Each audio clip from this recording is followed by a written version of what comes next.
Olá, internautas! Estamos aqui indo para o 5º programa da Oficina de Prosa com um convidado de Ourinhos. E o senhor falou uma coisa que vem muito na minha cabeça, que é a questão da consciência de classe e da falsa meritocracia também junto nesse pacote, né? Sem dúvida, inclusive, há uma confusão, né? Porque parte da classe média acha que é beneficiada por esse sistema. E, na verdade, ela empobreceu. Né? Exato. Os dados recentes agora que mostraram a distribuição de lucros no Brasil, aí nós vamos entrar depois, eu acho, na questão da reforma tributária, da mudança do modelo econômico, mas boa parte da população acha que é importante, por exemplo, a Bolsa de Valores. Bolsa de Valores é uma coisa que diz respeito a um grupo muito pequeno, muito restrito de pessoas. Não que não seja importante que as empresas brasileiras sejam sólidas, tenham crescimento, gerem empregos, gerem riquezas, tenham capacidade de competição a nível mundial, né? Tudo isso é importante, mas isso não depende só da empresa, né? Depende de outras variáveis. Então a população acha isso, mas ela não é beneficiada, porque o que está acontecendo? No Brasil nós temos a condição de ser um país muito rico, com um povo muito pobre. Metade da população brasileira, né, tem dificuldades para garantir a alimentação adequada. Temos aí uma percentagem muito grande de gente passando fome, né? As empresas brasileiras, as micros, pequenas e médias empresas estão sufocadas pela taxa de juros absurda que se pratica nesse país, que é a maior do planeta, juro real, né? Um sistema bancário extremamente concentrado, meia dúzia de bancos comandam a economia. Você pega países desenvolvidos como a Alemanha, por exemplo, tem milhares de bancos, inclusive bancos municipais, bancos regionais, bancos estatais, né, competindo. E aí o resultado você vê recentemente, né, nós vimos aí a distribuição de lucros e dividendos no Brasil. O Brasil é um dos poucos países do mundo que não tributa lucros e dividendos. E eu não estou falando lucro e dividendo de pequena, micro e média empresa. Nós temos uma empresa de pequeno porte, né? Então eu sou empresário, virei empresário sem querer, porque sou empresário hoje. Então eu não estou falando aqui que tem que tributar todo o lucro de todo empresário, não é isso. O pequeno e médio empresário já está sufocado. Mas os grandes lucros, os dividendos, esses têm que ser tributados. E nós temos uma condição que agora foi a distribuição, o que nós vimos? 73% dos dividendos distribuídos no Brasil foram distribuídos para 1% da população. 3.500 pessoas. 0,1%, né? 3.500 pessoas. E esse pessoal não pagou imposto de renda. É gente que ganha 300 milhões por ano, 1 bilhão por ano, e não paga imposto de renda. É isso que o Haddad está tentando começar a mudar com o projeto esse primeiro que está tramitando, o segundo que ele vai apresentar, de reforma tributária. Seria um imposto progressivo, né? O sistema tributário brasileiro é um sistema injusto, intrinsecamente injusto, porque é um sistema regressivo. O que significa isso? Que no Brasil, quem ganha menos, paga mais. Quem ganha mais, paga menos. Por que é assim? Porque no Brasil nós tributamos muito o consumo, nós tributamos os produtos e tributamos muito pouco o patrimônio e a renda.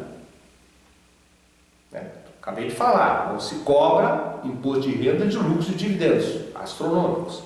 As grandes propriedades, inclusive rurais no Brasil, têm tributação muito baixa, né?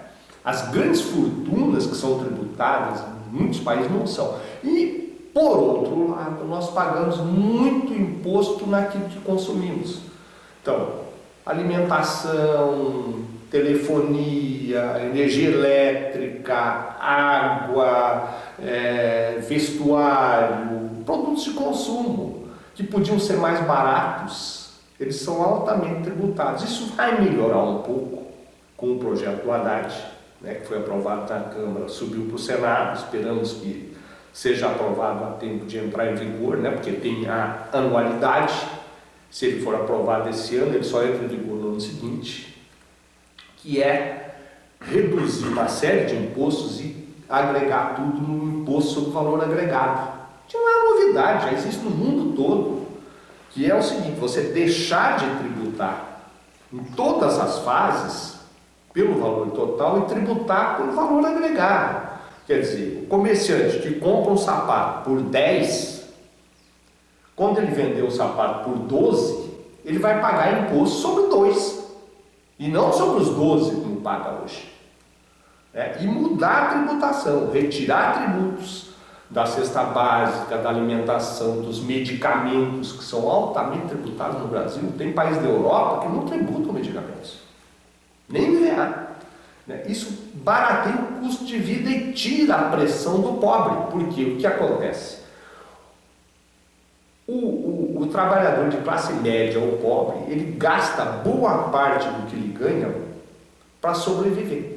Então ele compra comida, ele compra roupa, compra um carro, muitas vezes que é instrumento de trabalho, ele financia, não é? Ele viaja, ele consome, ele poupa muito pouco, até porque o rendimento é muito concentrado, não sobra muito para poupar.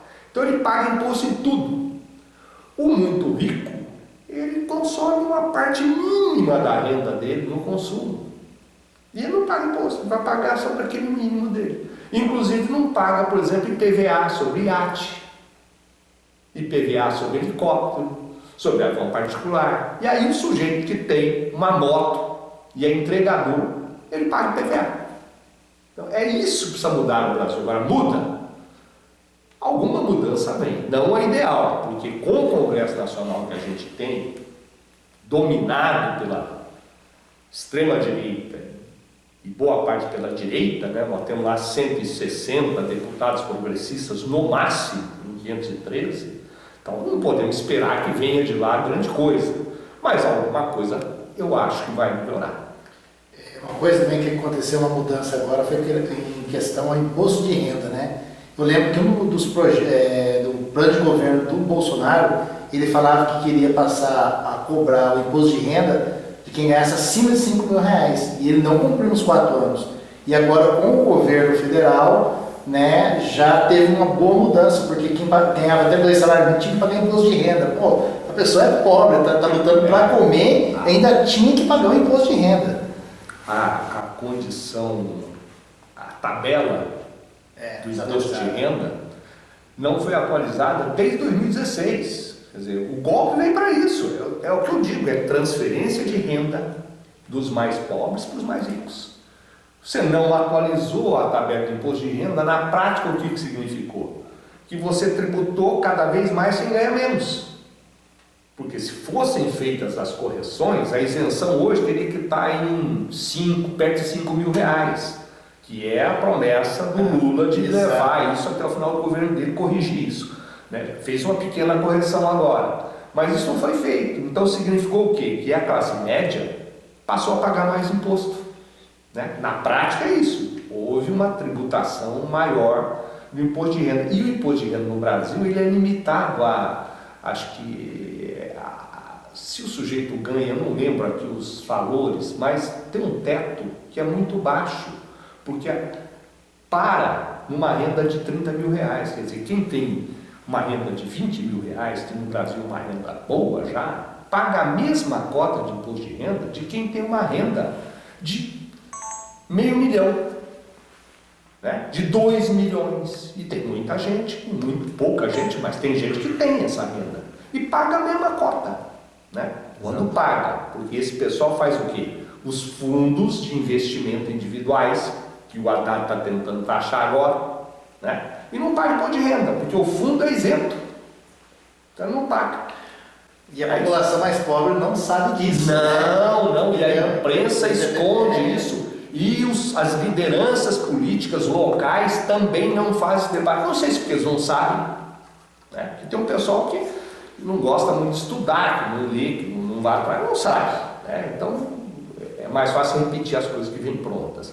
Ou se não tem coragem para fazer um embate e descontentar, né, o pessoal mais abastado. Que às vezes é ruim você falar isso.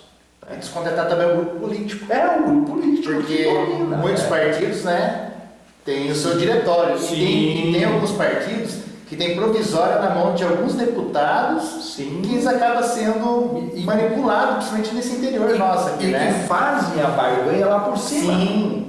Que tiram as suas vantagens lá, por exemplo, para travar a reforma tributária. Não imagine que isso é de graça. Né? Alguns são grandes empresários, poucos. A maioria, eles servem, são eleitos, são financiados e são apoiados para fazer o jogo da defesa do interesse do grande capital. E eles vão fazer isso lá. E começa na base. Você elege vereadores despolitizados, com discurso raso, que depois fazem campanha para deputados que servem ao interesse do grande capital. É uma marionete que vem descendo. Exatamente. Agora, romper isso é só com consciência. O trabalho que vocês estão fazendo de divulgar, de discutir, de trazer as ideias é fundamental para fazer a mudança no país. Sim. Sem isso nós não vamos mudar. Nós podemos até avançar um pouquinho, mas